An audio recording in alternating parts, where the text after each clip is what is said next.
중국 정부는 위안화 국제화를 대외에 공표를 합니다. 이러면서 점차적으로 달러 국채 보유를 줄여갔습니다. 그리고 대신에 시진핑 국가주석의 러시아 국빈 방문 중이고 러시아에 무기를 판매할 것인가 이렇게 보시면 돼요. 중국과 러시아는 안녕하세요. 안유아의 앵글로 본 세상 안유아쇼입니다. 최근에 중국의 국제 행보가 굉장히 눈에 띄는데요.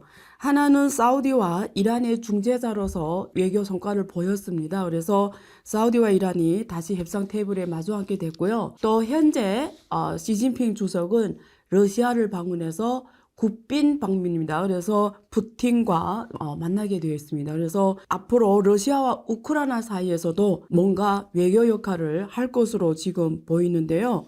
두 번째는 사우디 등 아랍 국가에 위안화 대출을 해주기로 결정했습니다. 그래서 하나는 위안화 국제화 행보고요.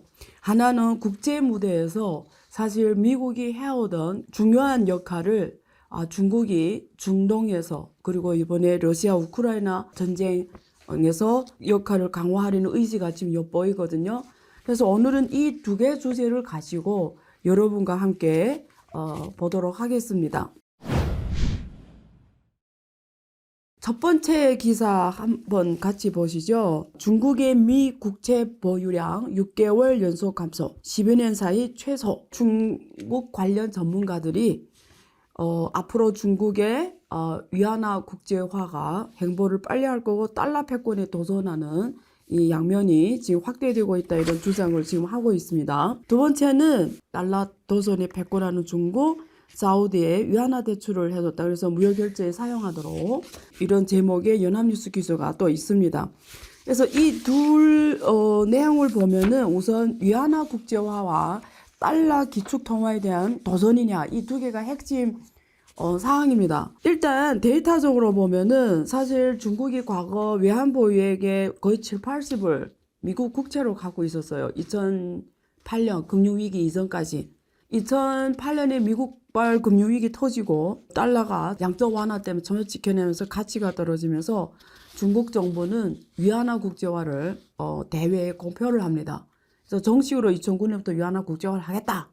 이러면서 점차적으로 달러 국채 보유를 줄여갔습니다. 현재 중국의 미국 국채 보유액은 지난 1월 말 기준으로 8,594억 달러입니다. 그 한 달 전이죠. 12월에서 12월은 8,671억 달러, 71억 달러보다 한 200억 좀 안 되게 줄었습니다. 그리고 대신에 중국의 금 보유량은 지난 2월 말 기준 6,592만 온스로 1월에 6,512만 온스에 비해서 약 80만 온스 안 되게 증가했습니다. 그러니까 퍼센티지로는 1.2% 증가했습니다. 그러니까 미국 국채는 줄이고 금 보유 행위는 늘었다. 이렇게 보시면 되겠습니다. 근데 전반적으로 글로벌에 보면은 외국 외환 보유액 중에서 미국 국채 보유액이 전반적으로 감소하고 있습니다. 이거는 미국이 계속 금리를 인상해 왔잖아요. 금리를 인상하면 국채 가격은 떨어집니다. 그러면 채권 보유자는 손실이거든요. 그래서 지금 계속 전반적으로 외국의 미국 국채 보유액은 감소하고 있습니다. 그래서 1월 말 기준 7조 4천억 달러입니다. 외국이 보유하고는 총 미국 국채 보유액이 1년 전에 7조 6,600억 달러거든요. 1년 전에 비해서 한 3천억 달러. 퍼센티지로는 3.4% 감소했습니다.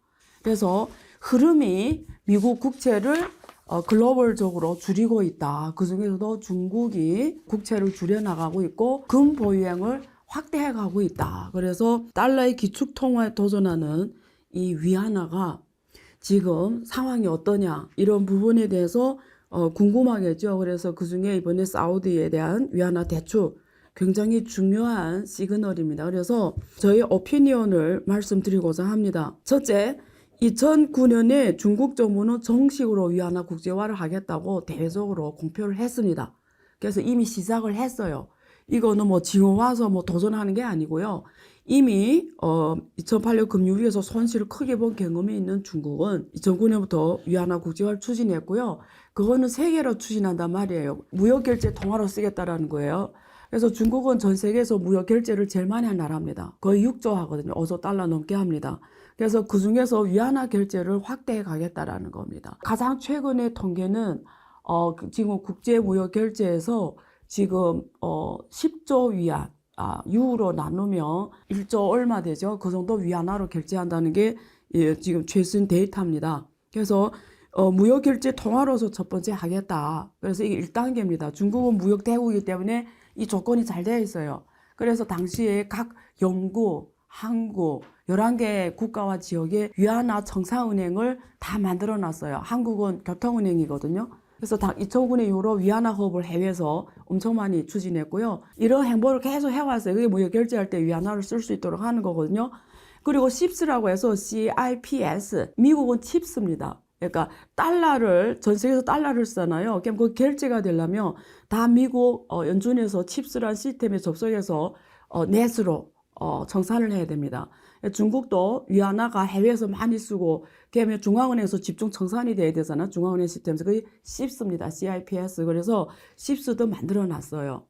그래서 위안화 국제화 무역결제 통화로서 인프라를 쭉 그동안 해왔어요. 이게 첫 번째 성과고요. 그러면서 가장 눈에 띄는 성과는 IMF의 SDR 통화라고 있습니다. 국제 통화인데 그 SDR의 5개 통화 중에 중국은 세 번째로 비중이 많이 편입됐어요. 그래서 10.92%. 최근에 비중을 다시 조정해서 더 높아졌습니다. 그래서 중국은 이미 국제 통화가 됐어요. 특히 무역 결제에서. 두 번째, 화폐의 국제화라는 거는 첫 번째 국제거래에서 무역 결제로 쓰여야 된다. 위안화 결제가 쓰이고 있다라는 말씀드렸고, 두 번째, 국제화 통화는 투자 통화로 또 쓰여야 됩니다. 해외에서 투자할 때 기업들이 FDI, 해외 직접 투자할 때 이럴 때 보통 달러로 하잖아요. 그럴 때 위안화가 쓰여져야 국제 통화 또 됩니다.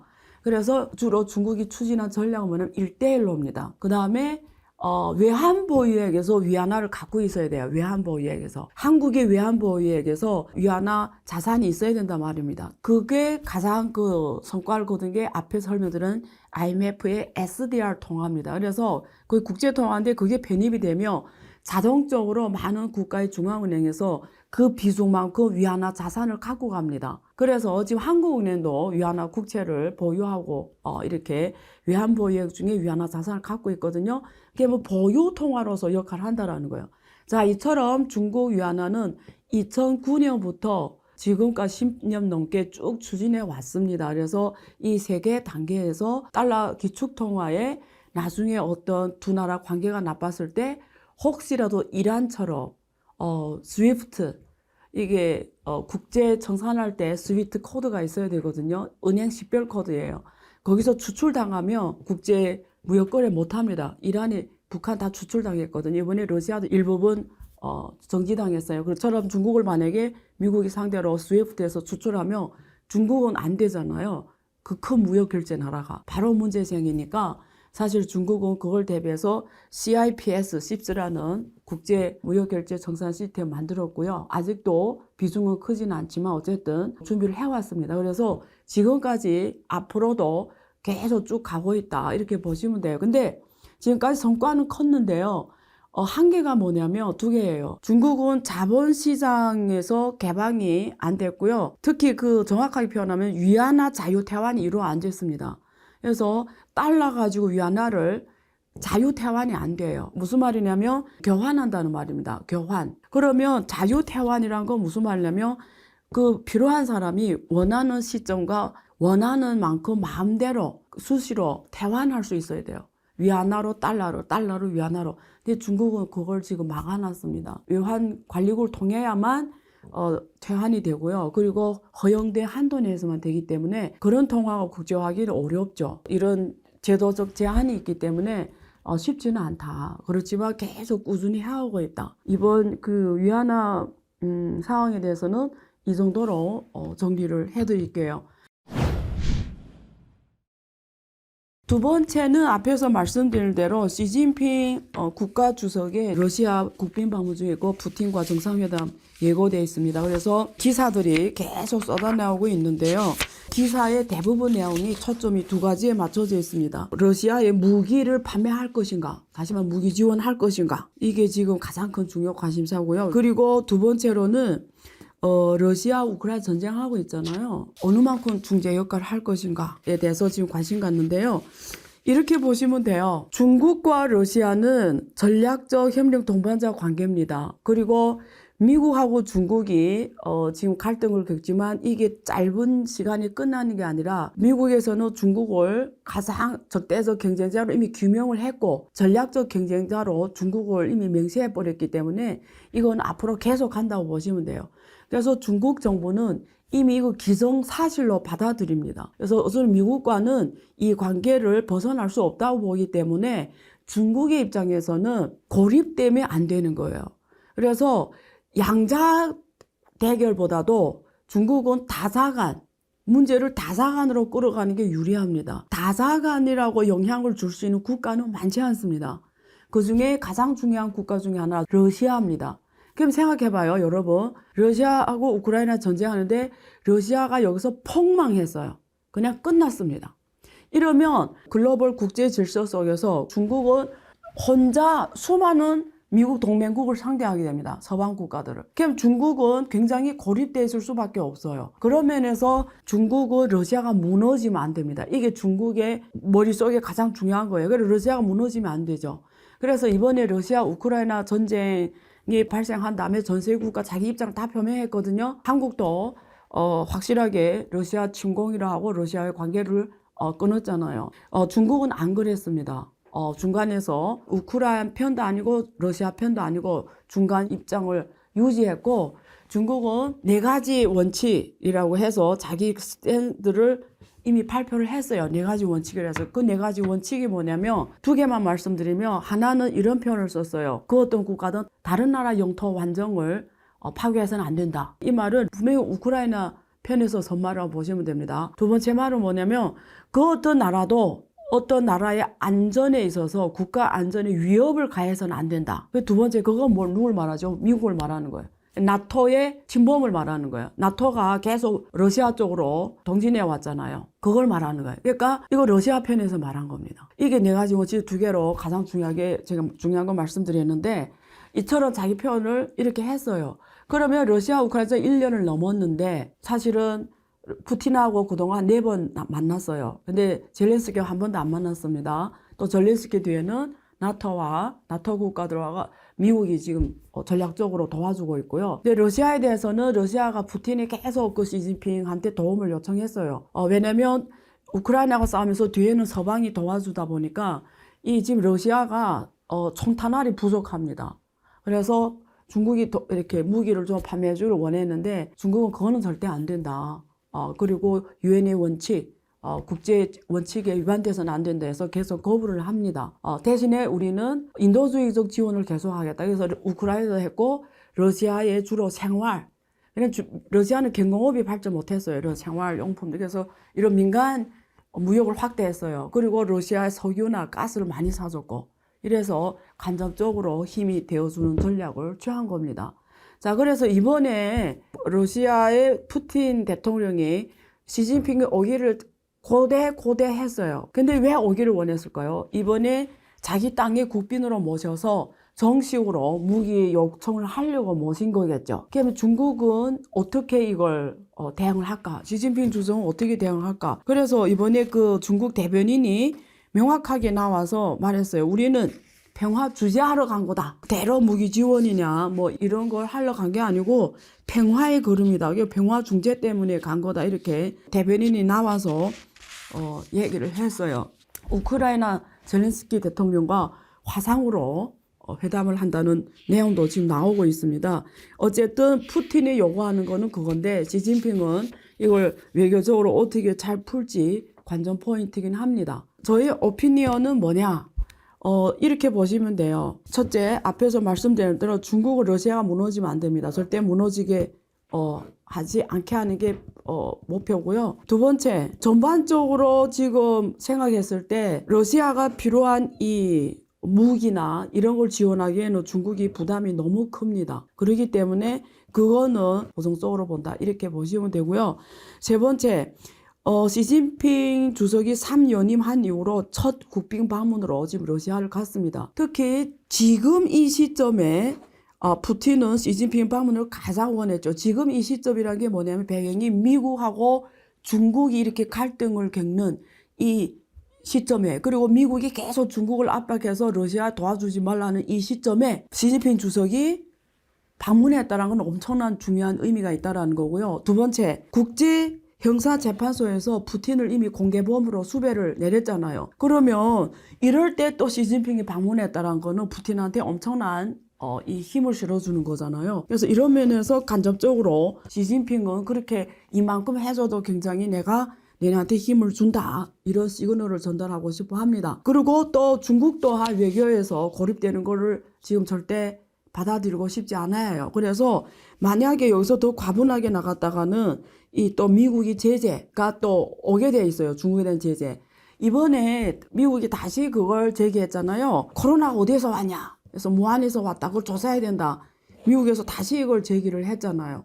이거는 배경이 있습니다. 이거는 왜 갑자기 이거 제기할까요? 시진핑한테 압력을 준 거예요. 러시아를 가지 말라고. 이거 아니면 이거 조사한다, 이런 시그널이고요. 그리고 국제행사재판소에서 왜 갑자기 푸틴을 공개 수배하는 걸 때렸을까요? 그거는 시진핑한테 압력을 주는 거예요. 그래도 네가 가서 만나겠냐, 범죄자를, 이런 거거든요. 뒤에 배경이 이런 게 있습니다. 그런 걸 다 무릅쓰고 지금 갔다라는 거는 이미 러시아에 굉장한 체면을 준 거예요. 근데 푸틴의 목표는 그거다. 근데 쉽지는 않다. 저는 그렇게 봅니다. 그래서 오늘은 위안화 국제화, 달러 패권에 도전하는 이 위안화 국제화 상황에 대해서 알아봤고요. 시진핑이 러시아 방문은 어떤 의미인지, 왜 이 시점에 꼭 갔어야 하는지, 이런 말씀을 드렸고요. 또 한국이 지금 한미일 동맹을 강화하고 있습니다. 또 군사훈련도 강화하고 있고요. 또 일본은 영국군, 일본 주둔을 포함해서 군사 경계를 강화하고 있습니다. 앞으로 국제 정세는 급격하게 변화되고 있습니다. 그래서 이러한 흐름을 제가 중간중간 계속 설명해 드릴 테니까요. 안녕하쇼를 계속 들어주시고요. 잠시 후 2부에서 뵙겠습니다. 박 교수님께서 지금 사우디하고 그 이란과의, 여기서 미국의 역할은 또 어떤 역할을 했는지. 미국의 중동 정책이요. 예. 전반적으로 제대로 된 적이 없어요. 성공한 적이 없습니다. 예. 예를 들면은 중국이 중재 때문에 그런 거 아니다. 그거는 뭐 어머 판단이다, 이런 말씀을 하셨잖아요. 미국 쪽에서 그런 뜻이 나왔는데, 저는 이제 미국이 왜 중재를 안 했는가? 네. 저는 고의적으로 안 했을 수도 있다고 생각합니다. 왜냐면 이 틈을 타서 중국이 국가 안보 역할을 해줄 수 있을까요, 사우디에? 중국이 그 미국을 역할까지 위안화 국제화 차원에서 뭐 세계 결제를 이 부분에 대해서만 우리가 위안화 결제하자 하면 할 수도 있겠네요. 저는 아직까지는 가능성이 있다고 이르다. 봅니까? 다만 네온 프로젝트가 관건이 될 것 같아요. 우리가 중동 이러면 여러분들은 머릿속에 어떤 단어가 떠오르나요? 저는 중동 이러면 머릿속에 첫 번째 떠오르는 단어가 세계의 화약고다. 이런 단어가 떠오릅니다. 3월 초에 지금 굉장히 새로운 소식이 들어왔는데요. 사우디와 이란의 화해 소식이 지금 전달이 됐는데요. 중동국 정세가 지금 크게 변화되고 있습니다. 그런데 굉장히 주목되는 바는 중국이라는 또 이슈가 있기 때문입니다. 그래서 오늘은 중동 문제를 다룰 건데요. 두 가지 주제로 전문가를 모시고 다뤄보려고 합니다. 일단 세계의 화약고로 불리던 중동 정세가 최근에 어떠한 상황이고, 이번에 사우디와 이란이 화해를 했다고 하는데 정말 일각에서 보는 것처럼 그게 중국의 화해 역할이 크냐, 중국의 존재감이 중동에서는 어떤 영향력을 갖고 있냐, 이 주제와 두 번째는 앞으로 중동의 상황, 중동의 정세 발전이 미국과 중국 간의 이 갈등에 혹은 세계 국제관계에 또 어떤 영향을 미치는지, 이 두 가지를 갖고 전문가를 모셔서 토론해 보도록 하겠습니다. 우선 두 분 다 서강대 유로메나 연구소에서 오셨습니다. 한 분은 이스라엘 전문가십니다. 현재 한국 이스라엘 학회장이시기도 한데요. 중동학 박사했습니다. 이스라엘 텔아비브 대학에서 박사를 하신 분이시고요. 성일광 교수님 나오셨습니다.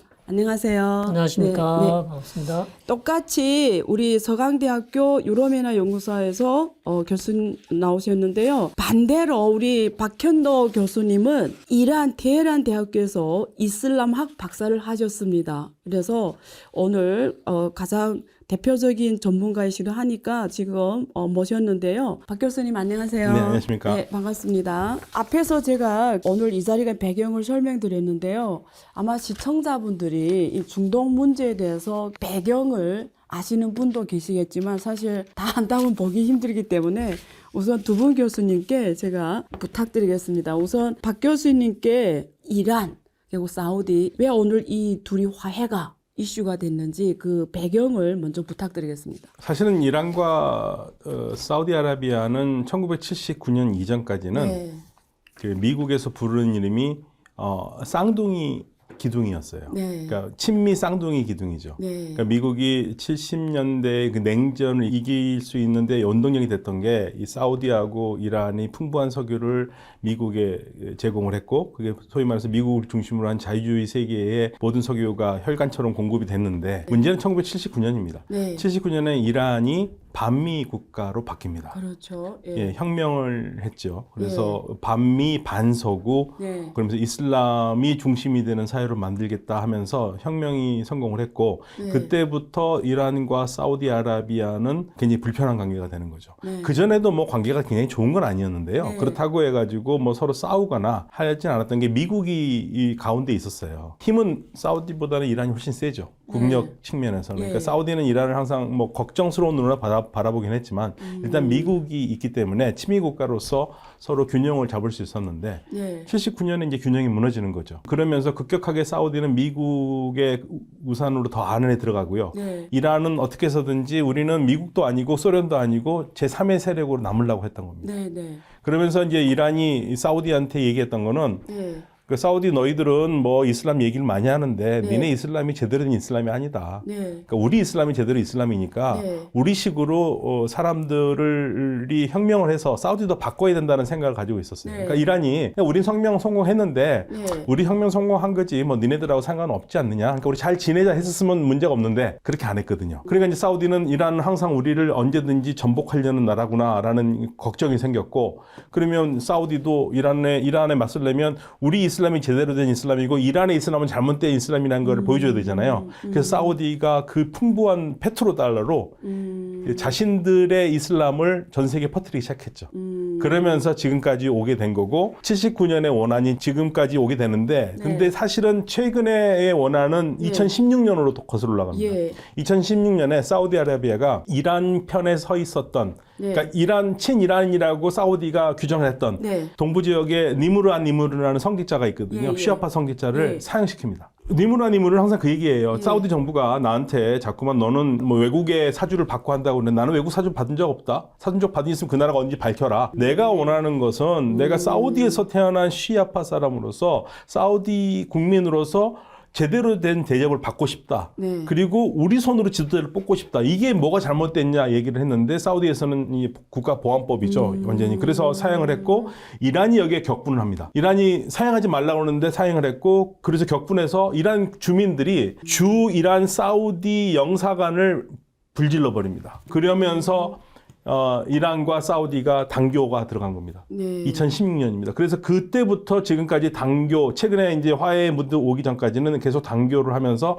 서로가 서로에게 상처를 주면서 공격하는, 뒤에 조용히 공격하는 그러한 작전들을 계속 세워왔던 겁니다. 그러면 정 교수님 지금 방금 그 박 교수님이 이렇게 배경을 잘 설명해 주셨는데 제가 알기로는 그 사실 중동 문제의 가장 그 핵심이 이스라엘이거든요. 그래서 이스라엘이 영토를 계속 확장하면서 그때까지만 해도 박 교수님 말씀하신 대로 사실 이란과 사우디는 같은 이슬람 쪽에 있어서 이스라엘이 뒤에 유태인 자본과 미국이 뒤에서 이렇게 양대로 이렇게 같은 편에 있다가 지금 어쨌든 뭐 헤어져서 이런 문제 나왔는데 이스라엘 이 좀 배경을 한번 우리 시청자분들께 먼저 설명 부탁드립니다. 이스라엘과 이란은 네.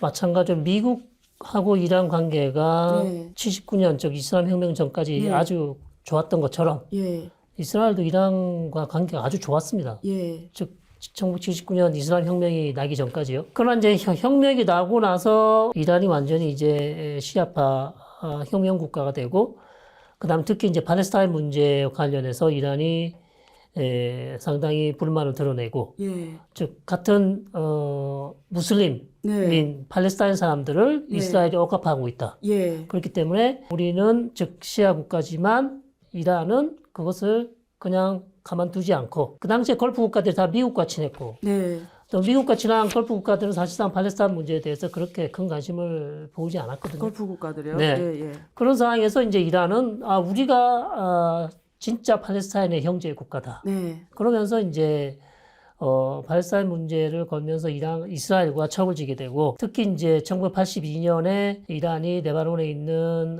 무장단체 헤즈볼라를 세워줍니다. 예. 그러면 이제 헤즈볼라가 이스라엘하고 이제 앙숙 관계가 되고 그 다음에 가장 큰 문제는 이란과 이스라엘의 가장 큰 문제는 역시 핵 문제죠. 네. 이란의 핵 개발. 이스라엘은 궁극적으로 이란이 말로는 핵무기 개발을 하지 않겠다고 계속해서 공언하고 있지만 네. 이스라엘은 그 말을 믿지 않습니다. 예, 예. 궁극적으로 이란의 목표는 핵무기 개발이다. 그렇기 때문에 한 번도 이란은 핵무기 개발 계획을 포기한 적이 없다. 이렇게 이스라엘은 믿고 있고 특히 오바마 대통령이 가장 큰 치적으로 내세운 것이 JCPOA, 즉 이란과의 핵 협정이지 않습니까? 네, 네. 2015년 체결한 예, 것인데요. 예. 이것은 이스라엘이 공개적으로 이미 그때부터 반대를 했습니다. 예. 즉 지금 현 나타냐후 총리도 반대를 했고요. 예. 그러다가 트럼프 대통령이 들어오고 나서 2018년에 탈퇴를 하게 됩니다. 맞아요. 예. 왜 탈퇴를 했는가? 이스라엘의 영향력이 크다고 봅니다. 저는. 그때 나타냐후 총리가 테헤란에서 이스라엘 정보부가 입수한 이란의 비밀 핵 무기 개발 계획 문서를 트럼프 대통령에게 전달했고 전달했네요. 네, 트럼프 대통령이 그것을 보면서 오바마가 체결한 협정이 잘못됐구나. 그러면서 내가 협정을 더 좋게 네. 이란과 협정을 더 좋게 다시 체결해야 되겠다라는 네. 그런 목표를 가지고 네. 일방적으로 미국이 JCPOA, 즉 이란 핵협정을 탈퇴하면서 이란과 미국 간에도 다시 핵협정을 해야 되고 네. 이스라엘은 또 여전히 이란의 핵무기 개발을 의심하면서 네. 이미 10년 전부터 이스라엘이 계속해서 미국이나 국제사회가 이란 핵무기 개발을 막지 못한다면 네. 우리가 단독으로 이란의 개발하겠다. 핵시설을 공습할 수 있다고 천명해 왔습니다. 그래서 지금도 계속해서 그 얘기를 하고 있고요. 이런 역사를 볼 때 이스라엘과 이란 간의 가장 큰 갈등은 역시 핵 문제가 자리 잡고 있다. 이렇게 말씀드릴 수 있겠습니다. 네. 두 분 다 지금 배경 설명을 되게 쉽게 잘 해주셨는데요. 또 각자 입장에서 미국의 역할을 좀 한번 또 배경 좀 설명 부탁드릴게요. 박 교수님께서 지금 사우디하고 그 이란과의 이 앙숙 관계가 왜 형성된 설명했잖아요. 여기서 미국의 역할은 또 어떤 역할을 했는지. 네. 미국의 중동 정책이요. 예. 전반적으로 제대로 된 적이 없어요. 성공한 적이 없습니다. 예. 예를 들면은 미국이 이 사우디와 이란을 그 양대 기둥으로 뒀을 때도 예. 사실은 방점은 이란 쪽에 가 있었거든요. 예. 그래서 이란 쪽에 가 있었고 사우디에 무슨 일이 생기면은 예. 유전에 문제가 생길 수 있으니까 예. 그럴 경우에는 이란에게 그걸 접수해라 할 정도로 이란 쪽에 가 있었고 그걸 안 사우디가 행복할 리가 없죠. 그렇죠. 그래서 사우디는 또 미국과의 관계를 잘 하기 위해서 네. 73년에 유가가 폭등했었을 예. 때 이란은 사실은 유가 폭등하는데 전혀 그 일조하지 않았거든요. 예. 석유 금수 조치할 때 이란은 석유를 계속 팔아줬어요. 그런데 이란은 근대화 정책을 미국의 근대화 프로그램에 따라서 근대화 정책을 하고 있었는데 네. 쉽게 말해 여성들의 히잡 벗기고 예. 술 팔고 디스코장 만들고 예. 우리가 알고 있는 그 한국의 현대적인 예. 그 세속주의로 가고 있었는데 예. 돈이 필요하지 않습니까? 예. 돈이 필요하면은 이란에서는 유가가 올려야 되는데 미국이 유가를 안 올리고 잡고 있었습니다. 네. 그런데 결정적으로 올리기로 약속을 한 76년 도하의 까타르에서 예. 있었던 오페크 회의에서 예. 이란이 석유값을 올려주기로 했는데 예. 사우디가 미국과 모종의 딜을 해서 그렇죠. 사우디가 우리는 무한 증산하겠다 하면서 유가가 못 올랐고요. 예. 그 76년이 실질적으로 79년 이란의 혁명의 단초가 됩니다. 77년 1월 달에 이란의 샤가 우리 돈이 하나도 없다라는 거를 스스로가 자기 궁정 장관에게 밝히거든요. 그러면서 예. 이란이 급전직하 떨어진 거예요. 예. 그리고 미국의 CIA라든지는 공작을 어떻게 했냐면 샤가 말을 안 들으니까 샤를 대체할 수 있는 세력으로 가는 것을 항상 키웠어요. 그러니까 미국이 이중 작전을 쓴 겁니다.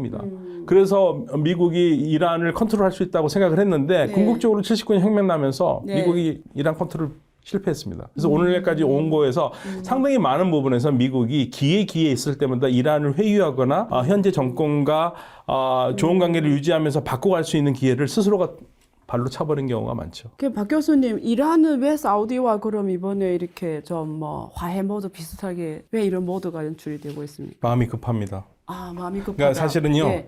둘 다 예. 친하고 싶었어요. 서로. 예, 예. 좀 자존심 내놓고 친하고 싶은데 계기가 없었던 거고 그 계기를 만들어준 게 중국인 거죠. 그럼 중국이 입김이 확실히 통한 거예요? 그러니까 쉽게 말하면 둘이 친하고 싶은데 그 브로커가 있어야 됐어요. 그 말을 전달해 주는 사람. 근데 미국이 사실은 그 전통적으로 해왔는데 거잖아요. 그러니까 미국이 왜 그걸 안 했는지 모르겠는데요. 중국이 들어선 겁니다. 그러니까 적어도 2017년 이래로 사우디아라비아는 MBS, 그러니까 무함마드 빈 살만이 왕세자가 되면서 아주 공격적인 작전을 썼거든요. 그렇죠. 그 전까지는 이 형세가 어떻게 되면 이란이 공격을 하고 상대쪽은 수세에 몰려 있었습니다. 사우디가. 그러니까 사우디는 항상 이렇게 이란한테 밀려 있는 상태였어요. 그때 뭐라고 그랬냐면 이란이 뭔가를 한 다음에 사우디는 끌려가는 형태거든요. 이란이 선명한 이슬람을 얘기하면 사우디는 거기에 우리가 선명하다고 따라가는. 그러니까 모든 저 주도권을 이란이 갖고 있었는데 빈 살만이 뭐라고 그랬냐면 야 79년부터 돌아보니까 우리가 이란한테 질질 끌려왔다. 우리가 왜 이렇게 해야 되느냐. 그래서 앞으로는 우리가 본격적으로 싸움이 우리 쪽에서 일어나는 게 아니라 이란 쪽에서 일어나게 하겠다면서 본격적으로 뛰어듭니다. 그러니까 이란과 맞대응하기 위해서요. 그러면서 이란에 뭐 테러도 나고, 그러면서 이제 사우디가 자신만만한 모습을 보였어요. 특히나 이란의 정권을 흔들기 위해서 그 반정부 언론, 그러니까 이란 사람들이 정부를 싫어하는 사람들이 뭐 방송 너무 재미없으니까 항상 뭐 이렇게 그 인터넷 방송이나 이런 걸 보거든요. 그러니까 그거를 착안해서 2018년에 영국에다가 막대한 돈을 들여서 이란 인터내셔널이라는 언론사도 만듭니다. 무함마드 빈 살만이 거기다 댄 돈이 무려 250억 달러라고 알려져 있습니다. 그러면서 그 만들면서 언론인들을 뽑는데 뭐 상대방 언론보다 2배로 월급 주면서 어마어마하게 했는데 그 돈이 이제 사우디에서 나온 거죠. 근데 그 이란 인터내셔널이 하는 언론 보도가 거의 대다수가 반이란 정보예요. 반이란 정보 내용을 좀 다루네요. 그러니까 이란에서 다루기 어려운 거를 계속 다루니까 이란은 신경 쓰이면 특히 이번에 히잡 시위. 그렇죠. 거기에 본격적으로 여기 히잡 시위를 가장 널리 알린 게 이란 인터내셔널이에요. 그러니까 이란으로서는 너무나 화가 나서 몇 번 테러하려고 시도했다가 실패를 하니까 그리고 영국에서도 너무 불안하니까 니네들 영국에 있으면 안 되겠다 해가지고 2023년에 올해 미국으로 본사를 옮깁니다. 이란 인터내셔널이. 그런 식으로 사우디아라비아가 본격적으로 이란과 맞대응하고 있었거든요. 그런데 이제 서로 한계가 온 겁니다. 이란은 돈이 없어요. 이란은 지금 그 인플레이션이 40%에서 50%고요. 맞습니다. 오바마 행정부 때 이란을 제재를 했었을 때 그때 이란 1달러가 이란 돈으로 한 3,700원이었습니다. 제일 비쌀 때가. 오케이, 3,700원. 지금 얼마인 줄 아세요? 지금이 48,000원이에요. 그러니까 이란 너무 힘들어요, 지금. 이 상황에서는 도저히 뭘 할 수 없는 상황입니다. 그러니까 이 상황에서는 어떻게 쓰든지 사우디하고 화해를 하면서 이게 지금 다른 데 돈 쓰는 게 아니라 경제 발전에 돈 쓰고 그 중국과 관계에서 경제 발전을 해야지 지금 이 상황에서는 안 되는 거고요. 사우디도 해보니까 안 되는 거예요. 해보니까 안 되니까 이제는 정상적으로 하면서 지금 싸우지 말자. 사우디가 무서워하는 거는 이란의 미사일입니다. 이란의 미사일이 만약에 사우디하고 싸우면 이란의 미사일이 전부 다 사우디의 유전을 다 때릴 텐데요. 그거 어떻게 할 겁니까? 안전, 국가 안전. 그렇죠. 그러면 네옴 못하죠. 네옴에다 미사일 한 방, 드론 한 방이면 끝이거든요. 네옴시티 못하겠네요. 못합니다. 그래서 서로가 너무 필요한 거예요, 지금요. 박 교수님 설명을 잘 해주셨습니다. 사실 이제 앞에서 왜 미국이 안 했는지 모르겠다 이 말씀을 하셔서 제가 그냥 제 공부한 걸 말씀드려보면 미국은 사실 원래는 중동 석유를 굉장히 의지를 했잖아요. 후에 셀가스 개발에 성공합니다. 그러면서 오히려 석유 수출 국가가 됩니다. 셀가스. 그러면서 중동의 전략적 위치가 상대적으로 줄어들기 시작한 부분이 있고요. 드디어 아프가니스탄 철수까지 하게 되죠. 중동 문제에 크게 관여할 여유가 또 없었던 이유가 러시아 우크라이나 전쟁이 터졌죠. 그리고 중국을 적으로 규명하면서 중국과의 또 이 패권 전쟁이라고 해도 표현이 조금 애매하긴 하지만 어쨌든 중국과의 갈등 이게 이 두 개가 백악관 고모들 머리에 시간을 많이 썼죠. 그런 부분이 있기 때문에 중동에 대해 상당히 소홀한 부분이 있었고요. 그리고 이란에 대해서 늘 지금 반이란 정책을 많이 해왔고 스위프트도 다 추출했고요.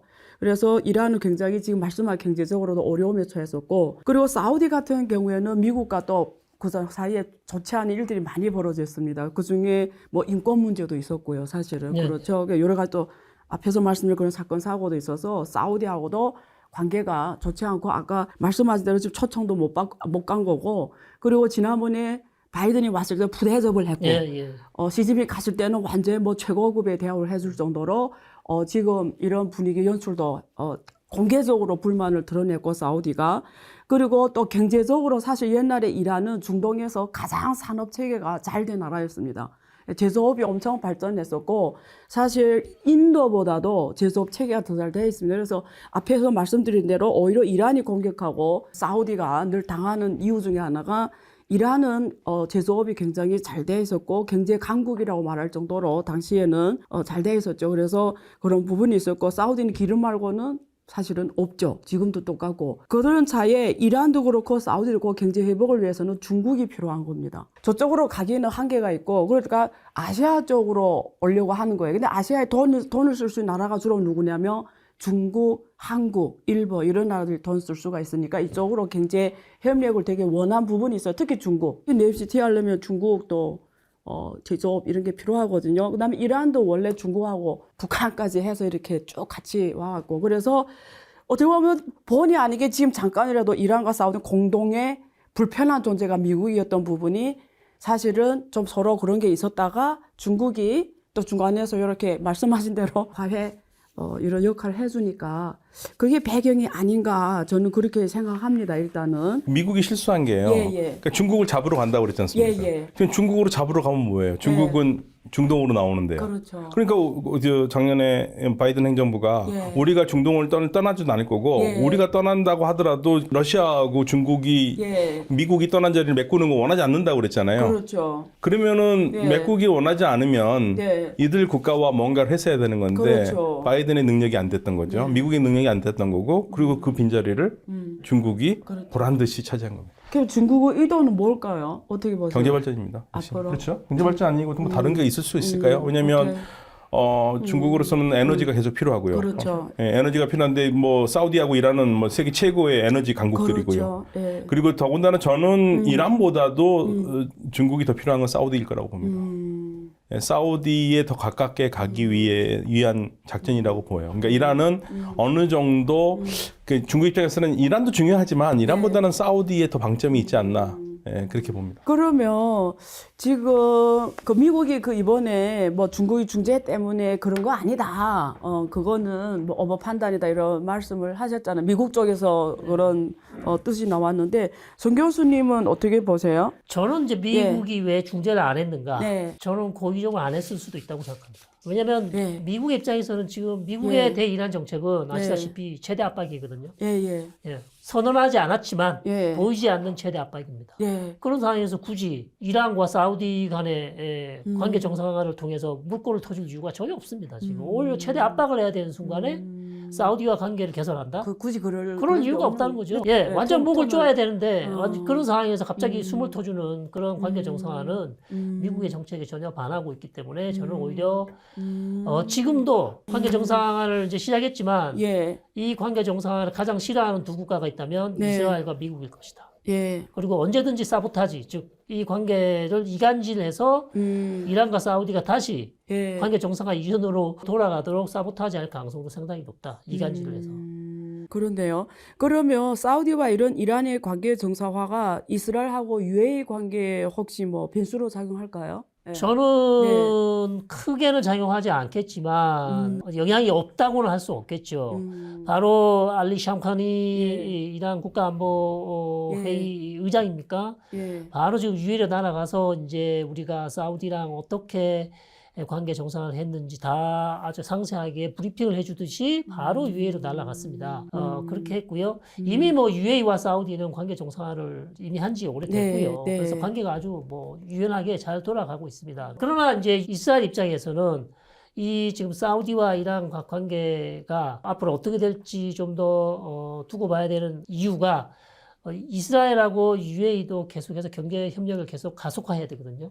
좀 2020년에 관계 정상을 해서 경제적으로 상당히 두 국가가 협력을 활발히 하고 있는 상황에서 사우디와 이란 관계가 혹시 찬물을 끼얹지 않을까 그런 이제 우려가 되는 것이고 그 다음에 팔레스타인 문제가 역시 해결되지 않는다면 네.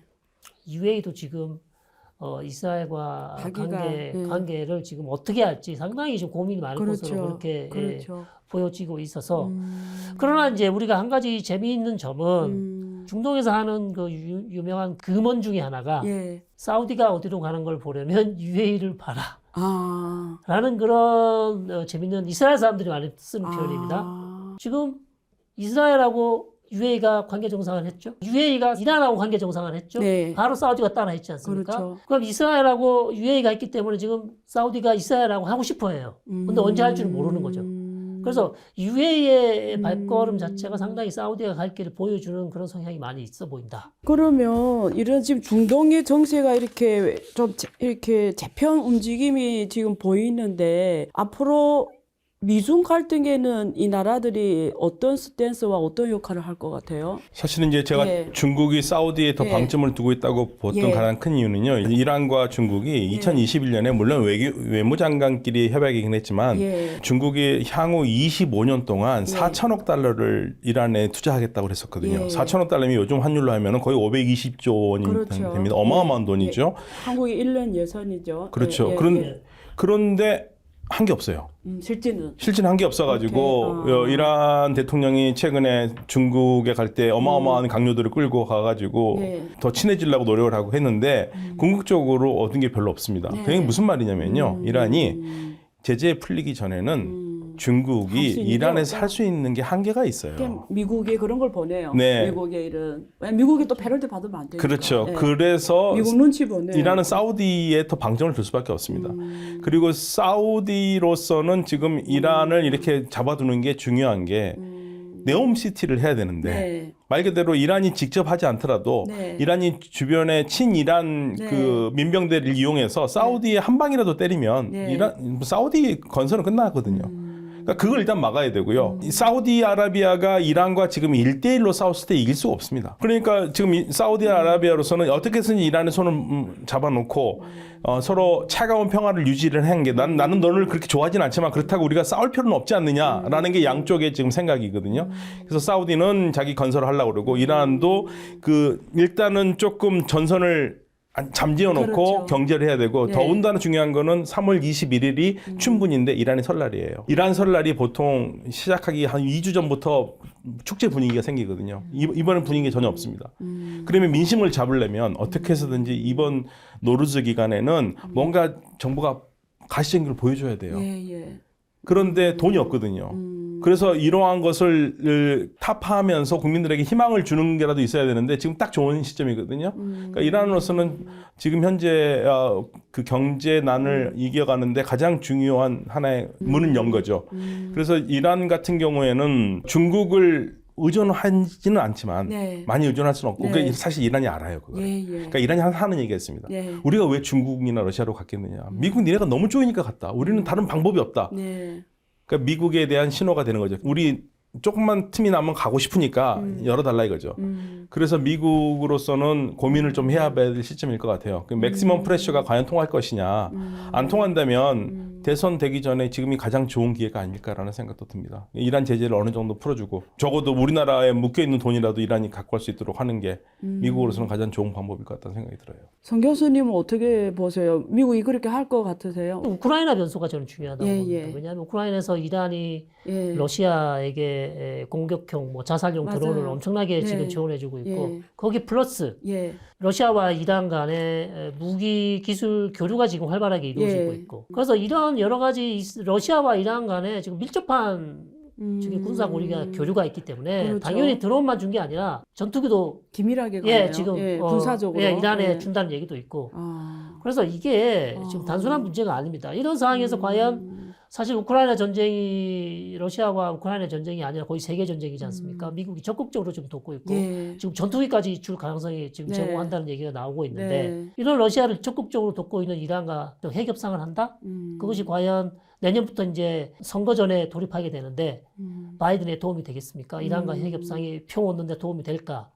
라는 이제 저는 회의적인 생각이 들기 때문에 일각에서는 지금 다시 핵 협상을 이란과 미국 간 핵 협상이 되지 않을까라는 얘기들이 나오고 있는데 예. 저는 좀 이게 좀 회의적이라고 보고요. 특히 이제 아까 우리 박 교수님이 사우디가 이란을 두려워하는 가장 큰 사건은 네. 2019년에 사건이 있었습니다. 예. 2019년 아랍코 정유회사 두 곳이 드론과 맞아요.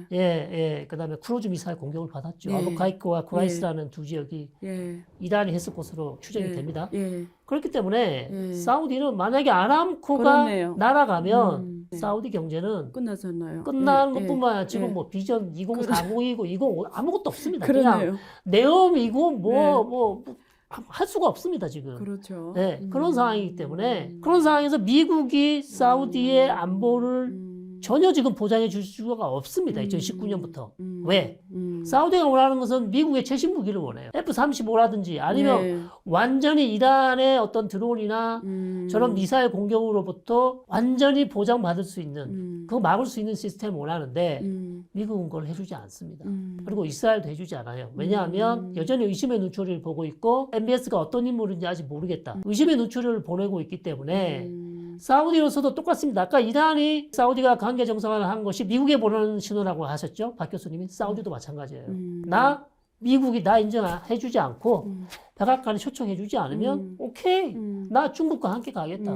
미국에 보내는 신호입니다. 그렇죠. 빨리 나를 그렇죠. 백악관에 불러주세요. 지금 러시아 우크라이나 이 사태에서 이란은 지금 확실하게 러시아 쪽에 선 거죠? 근데 사실은 확실하게 섰다고 보기는 좀 어려운 게요. 예. 그건 드론을 왜 줬느냐라는 문제가 그렇죠. 있어요. 그게 예. 전쟁 예. 때문에 줬다기보다는 예. 이란이 러시아한테 줘야 될 대금을 그걸로 결제한 게 아닌가라는 그런 시각도 있어요. 그리고 사우디아라비아 같은 경우에는 계속적으로 미국한테 요구하는 건 좀 우리 말 좀 들어라 이제. 네. 그러니까 그동안 우리가 한 수십 년 동안 미국 말 잘 들었으니까 이제는 좀 당신들도 우리 말 좀 들어라라는 게 사우디가 보내는 신호인데 이 신호는 사실은 엄밀히 따지면은 미국에 보내는 신호라기보다는 오바마와 바이든 행정부에 보내는 신호라고 봅니다. 왜냐하면 트럼프 행정부에 대해서는 향수가 있거든요. 네. 중동 국가들에서는요. 맞아요. 공화당하고 좀. 네, 중동 국가는 전부 다 맞아요. 트럼프를 다 좋아합니다. 맞아요. 이란만 빼고요.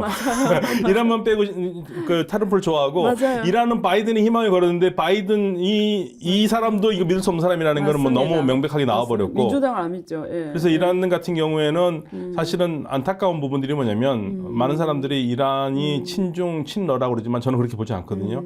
이란이 그쪽으로 간 거는 제재 때문에 간 겁니다. 오케이. 사실은 중국과 러시아가 이란을 바라보는 눈은 차가워요. 네. 얘네들은 서방이라. 오케이. 예, 서방 쪽으로 갈 거고 우리한테 지금 오지만 제재만 풀리면 다시 서방으로 갈 거다.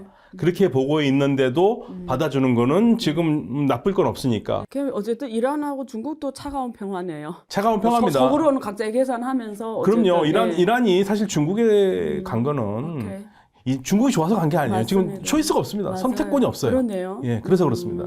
사우디는 거의 국가안보를 미국에 의존했는데 지금 주춤하고 있잖아요. 이 틈을 타서 중국이 국가안보 역할을 해줄 수 있을까요, 사우디에? 중국이 그 미국을 역할까지. 예. 대체하기는 힘들지만 네. 사우디가 필요한 무기는 충분히 대줄 수 있죠. 근데 그 무기를 운영할 수 있을까요? 체계가 다를 텐데. 그럼 뭐 미국 무기 체계이긴 하지만 그럼 전문가를 같이 파견하겠죠. 그러니까 중국 무기와 그 호환이 안 될 것 같은. 예. 그래도 뭐 드론 같은 거는 네. 간단한 드론 같은 경우는 쓸 수 있기 때문에 저는 그게 핵심이라고 보여요. 네. 왜냐하면 중동이 제일 원하는 건 국가안보 그렇죠. 차원에서 미국이 필요했던 네, 건데 그 틈을 타서 만약에 중국이 그것까지 해줄 수가 있으면 사실은 중동이라는 이 지역이 미중 갈등에서 새로운 또 하나의 어떤 힘의 한쪽으로서 근데 중국이 할 수 그 있을까요? 군사 무기를 할까요?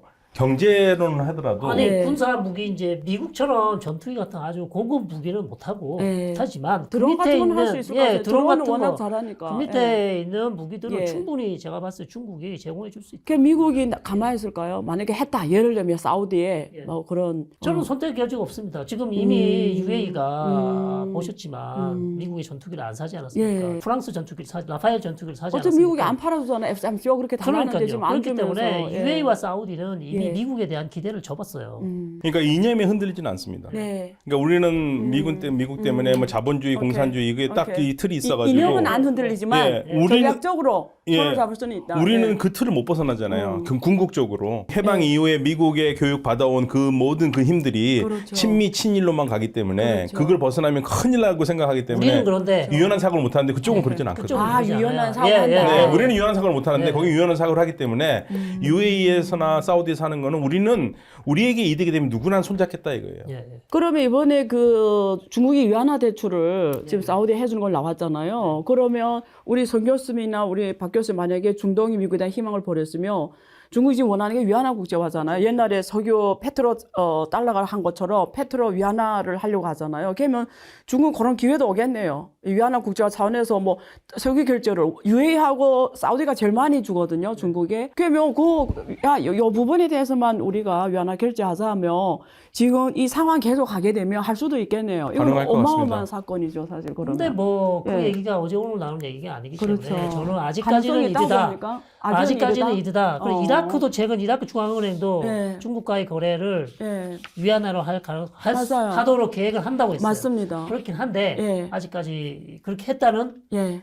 그런 보도는 없습니다. 다만 네온 프로젝트가 관건이 될 것 같아요. 네온 프로젝트 대규모 공사를 예, 하면 예. 우리가 보통 건설업에 계시는 분들 말씀으로는 예. 그 인력을 들어와야 되는데 그 많은 인력을 들어와서 중국밖에 없다고 중국밖에 없다는 그러던데. 거죠. 예. 그리고 부품 모두 다 중국밖에 네, 없고. 그러면은 예. 그 대금은 그걸로 결제하지 않겠네요. 그러니까 그거 위안화로. 어마어마한 규모니까 그 자체도 의미가 그래서 있는데. 네옴 건설이 그거를 당길 수 있겠다. 근데 대신 사우디도 예. 미국 눈치를 보기 때문에 예. 그것까지는 지금 말을 하진 않고 있고 예. 할 거야라고 살살살살 얘기는 하지만 못 하고 있긴 하거든요. 그런데 네옴을 통해서 할 수도 있지 않을까. 우리 두 교수님 각자 그 이 미중 갈등이 앞으로 확산하면서 뭐 이란 측면도 좋고요, 중동 측면도 좋고 또 이스라엘 측면도 좋고 중동 다 좋으니까 각자 어떤 역할을 할지 우리 박 교수님 먼저. 예. 저는 우리 정부가 좀 유연했으면 좋겠습니다. 그게 흑백 논리에 빠지지 않고요. 한국 정부가. 네, 오케이. 그리고 네. 특히 정책 위반자들이 말조심을 좀 했으면 좋겠어요. 예. 그러니까 지금 우리 일반 국민들이 나는 중국 편이야, 미국 편이야 이렇게 말하는 거와 정책 위반자들이 그렇게 말하는 건 하늘과 땅 차이거든요. 왜 굳이 그런 말을 하면서까지 할 필요가 있는가? 그러면 중동의 어느 국가를 좀 모범 사례로? 저는 UAE가 가장 좋다고 생각합니다. UAE가 가장 잘하고 있습니다. 예, 우리하고 굉장히 비슷한 나라고요. 중견 국가고 지역에서. 예. 그래서 UAE를 좀 벤치마킹을 해라. UAE는 어떻게? UAE는 저걸 네. 만들지 않습니다. 두 나라 다 이렇게. 네, 저걸 만들지. 우리는 도움이 되는 나라고 하겠다는 겁니다. 그런 명확하게 그렇게. 그렇죠. 근데 우리는 거기에 항상 뭐가 들어가 있냐면 예. 북한 변수가 있는 건 이해는 하는데요. 예. 북한 변수 때문에 항상 우리가 생각을 박스 바깥을 못 나오는데 예. 저는 좀 더 창조적으로 나오면 좋지 않겠느냐. 그리고 뭐를 준다 하더라도 다 주지 말자. 예, 우리 실리를 챙기면서 좀 줬으면 좋겠다는 생각이 드는데 전반적으로 지금 보면은 그런 모습은 없고 우리 박스에 갇혀서 지금 한미일을 더 강화하고 있고 네. 확실하게 미국에 지금 뭐 투자를 하면 투자하고 뭐 이런 거 뭐 그러니까 확실하게 줄을 서서 우리가 네. 얻는 게 뭐냐를 한번 생각해 봐야 되는데 줄 서는 게 문제가 아니라 미국을 저렇게 믿어도 되는 건가? 예, 그러니까 우리는 예. 줄을 서주는데 그러면 우리가 받을 건 뭐냐 이게 있어야 되는데 현재는 반대국부가. 줄을 서는데 우리 받는 게 없잖아요. 그게 문제라는 그렇죠. 겁니다. 저는. 반대국부가 있어야 네. 되는데 정 교수님은요? 저도 같은 맥락에서요. 예, 예. 우리가 예. 너무 한쪽에만 이미 표를 너무 빨리 보여준다. 음. 모성의 외교를 좀 보여줘야 된다는 거. 음. 정확하게 UA처럼 아까 말씀하셨지만 모호한 예. 예, 그렇다고 우리가 뭐 미국과 관계를 단절, 뭐 미국과 관계를 축소하는 것이 아니죠. 아니고. 중심을 잡았지만 중심은 내가 잡고 잡고 그러나 우리도 외교적으로 어떻게 할지 저 사람들한테 불확실성을 던져줘야 우리의 정책 왜 선택지가 넓어지는 것이죠. 예. 이미 표를 다 보여주면 예. 사실상 우리의 외교는 나갈 길이 없습니다. 예. 그래서 대단히 모성의 외교를 조금 추구해야 되지 않나 싶고 두 번째는 중견 국가로서 우리도 좀 중동 지역 분쟁 해결에 있어서 좀 적극적으로 나서면 어떻겠는가? 우리도 중재를 좀 해보자. 오늘 박 교수님과 그리고 성 교수님 같이 그 중동 문제에 대해서 시간이 한계가 있기 때문에 뭐 많이 못 나눴지만 기본 줄기는 나눈 것 같아서 되게 좋은 것 같습니다. 제가 한번 정리해 보면 이런 문제 아닌가 싶습니다. 어떻게 보면 한국의 참고 가치가 굉장히 높은데요. 한국도 국가안보 문제가 있어요. 그죠? 북한이라는 이슈가 있고요. 또 지역적으로 민감한 이 가장 대국사에 끼어 있는 분쟁 국가로서 지금 북한과의 이슈가 있는 이런 국가로서 국가안보 문제가 굉장히 중요하고요. 그리고 또 한국도 이제는 새로운 산업으로 구조 개편을 해야 되는 또 경제 발전에서 가장 중요한 시점에 지금 와 있습니다. 이제는 추격자가 아니라 퍼스트 무버가 되는 이런 중요한 시점에 경제 발전 이슈도 있고요. 그런 면에서 중국하고 미국이 다 필요한 상황입니다. 이것이 오늘 제가 들으면서 중동이 이렇거든요. 중동 이 국가들은 다 국가안보 문제가 있어요. 국가를 안전하게 지켜야 되고 동시에 경제 발전, 산업 구조 다양화를 해야 되는 이런 이슈에 맞닥뜨렸습니다. 그런 면에서 중동의 사태가 우리 한국의 미래 발전에 주는 시사점이 큰 것 같습니다. 그래서 앞으로도 두 분 전문가와 계속 중동 문제를 워칭하면서 우리 시청자분들이 이 흐름을 잘 이룰 수 있도록 그리고 대한민국이 좀 더 나은 정책을 할 수 있도록 계속 만들어 가겠습니다.